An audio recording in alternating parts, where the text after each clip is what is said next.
Well, my welder's broke.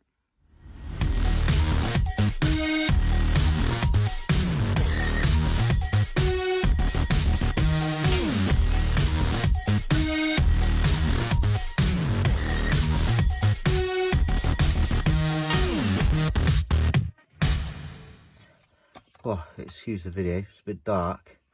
It's because I keep the welder under my workbench. The issue I've got is obviously the welding wire spool comes up through there, gets sent through there, through the guide, all the way down to the end of the gun. It feeds through, but somewhere from there, between there and where the gun is, there's a kink in the guide tube somewhere, so it'll feed through, and then every so often it gets snagged. But it turns out that around my neck of the woods, nobody stocks replacement guide tubing. I have to get it online. So let's put a hold on that plan. Due to the undulations on the van floor, I need a turret. I think it's called a turret plate. I've got stacks of metal around. I've got a welder. I thought, you know what, I'll make a little round bits to weld onto the bottom of the plate. And I use that, say spending 25 quid for a new one. Just like that.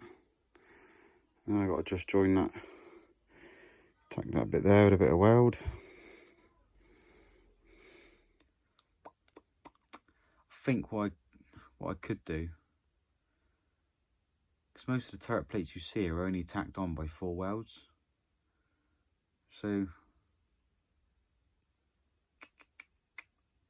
could always yeah, it could work. Could try riveting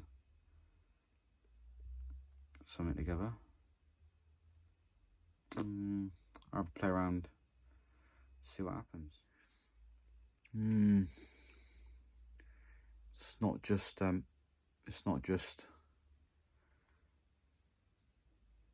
everyone gets issues and drawbacks and spanners in the work, so to speak, when you're doing your stuff at home. Like I said, I'm filming the installation for the Chinese diesel heater. Once it's all up together, I'll upload it. You know, I do have to wait for my fuel level to drop a bit more.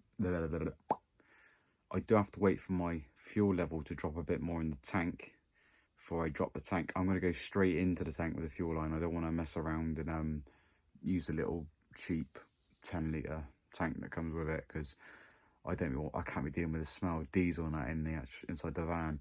You know, so I'm bound to spill it when I'm trying to fill it up. Yes, I can wait for the fuel level to drop so I can drop the tank. So it's no biggie. I'll order up some guide tube and see that, but curiosity's getting the better of me. I might see if I can try and figure out another way of doing it. But yeah, I suppose I'll sleep on it. I've got other things to do anyway. I've got to tidy up my workbench and me racking on the end there. It's just, you're in and out all the time and doing odds and sods, and you just chuck tools down, and you know, a tidy workshop is a productive workshop. Other things. Oh, the fridge. I'm not sure I'm gonna have space in the van to put it anywhere. So if anyone in the is close to the southwest of England can make use of a 12-volt fridge, get in touch and we can sort something out. Sorry if the camera's shaking a bit. I've not got it on a tripod or anything. I'm just holding it. Speaking of cameras, thinking possibly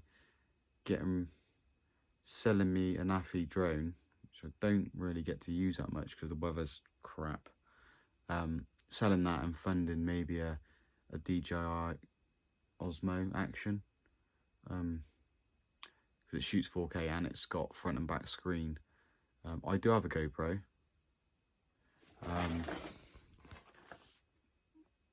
The downside is the screen. At least with the Osmo, you can actually see what you're doing, you know. So if any of you guys have tried the Osmo, or if you got it, Let us know your your opinions on it.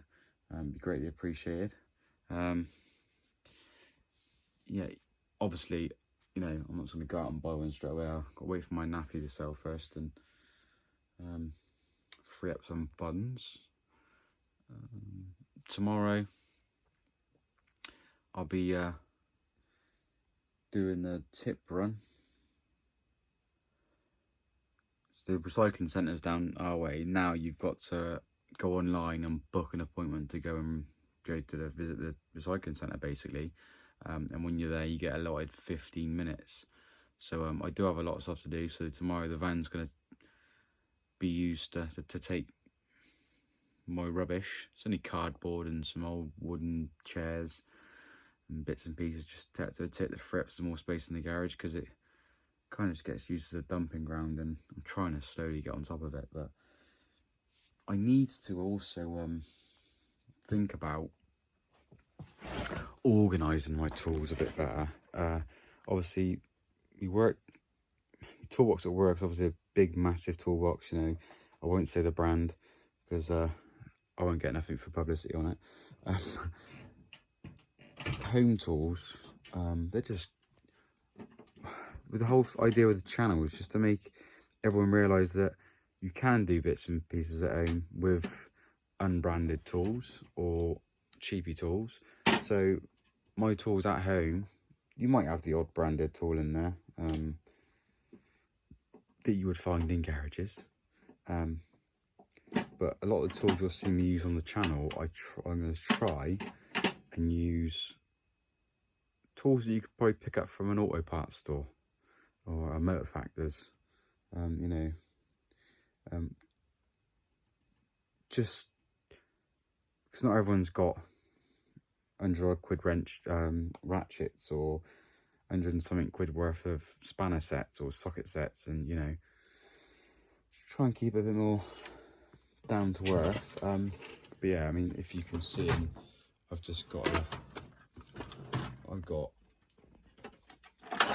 crap so unorganised. Got bits and pieces everywhere. Just got to really get it all sorted and a bit more practical. Yeah,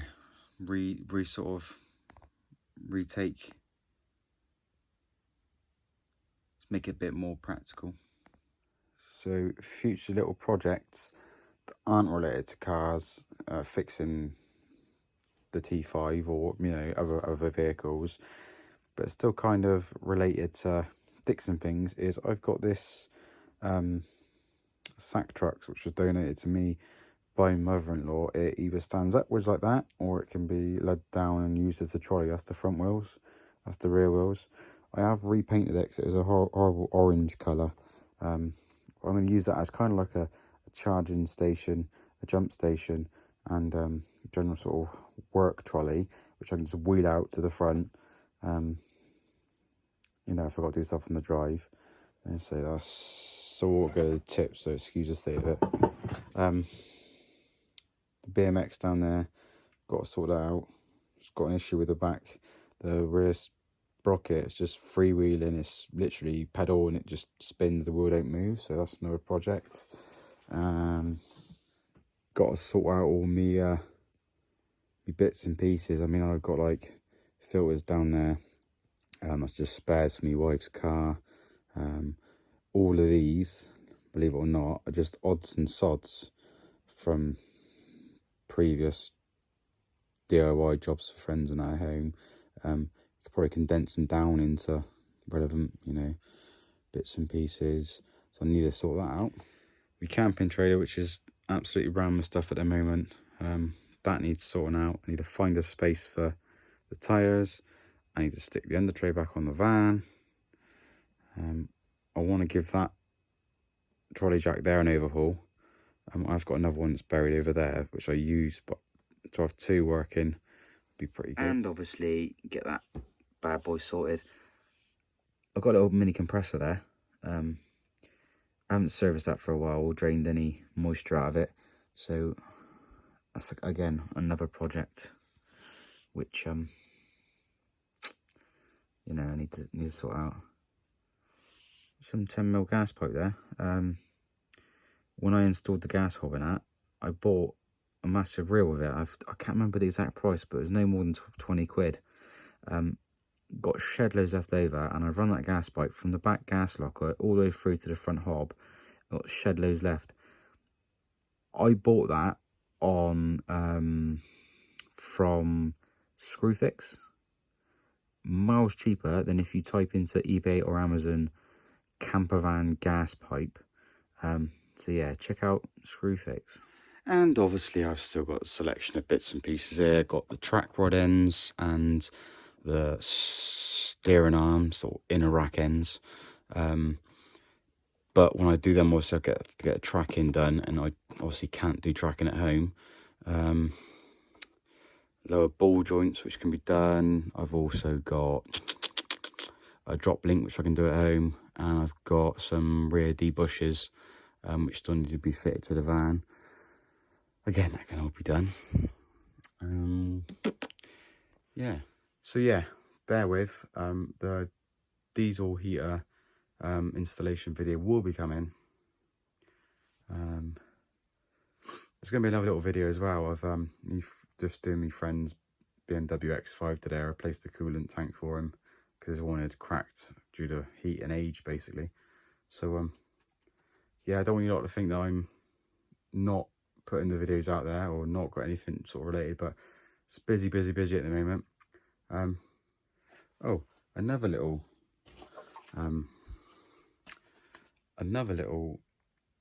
project that I want to do for the van at some point as well is install some of these. It's cigarette lighter outputs for 12-volt power. I want to put a few more in the van, just for plugging more things in. See, like the little cooling fans or the TV that's in there. Yeah, so cool. Well, so obviously my channel is about helping people save a few bob, or trying to teach people, or spread a bit of knowledge. Probably not teach, but spread a bit of knowledge. I try not to get too involved with things, and I try and offer tips and tricks and all the rest of the bits and pieces. It's just part of the fun, really, isn't it? You know, you always pick up something new and different. Even though I never profess to know everything. Nobody knows everything. Been in the trade for quite a long time, but anyone in the trade still learns. It's a constant evolving thing. But yeah, I mean, you DIY mechanics at home, you all need to learn from somewhere, and you pick up information, and sometimes it's not always the do this that you need. It's the keep an eye out for this, or watch for this, or if this goes wrong, you can do this. They're the bits that I think are worth a lot more. It's just having fun with it, isn't it? You know, but at the same time being safe. So yeah. So if anyone's got any experience on DJI Osmo action, leave a comment, your thoughts about it, pros and cons. If you want to see any of them other projects I talked about, if you want to see me doing those, again, leave a comment and I'll film them and put them up for content. But just above all, please be patient. There is other footage coming. It's just I'm busy at the moment. But yeah, so I've been Rusty. Stay safe, stay out of trouble. See you on the next one.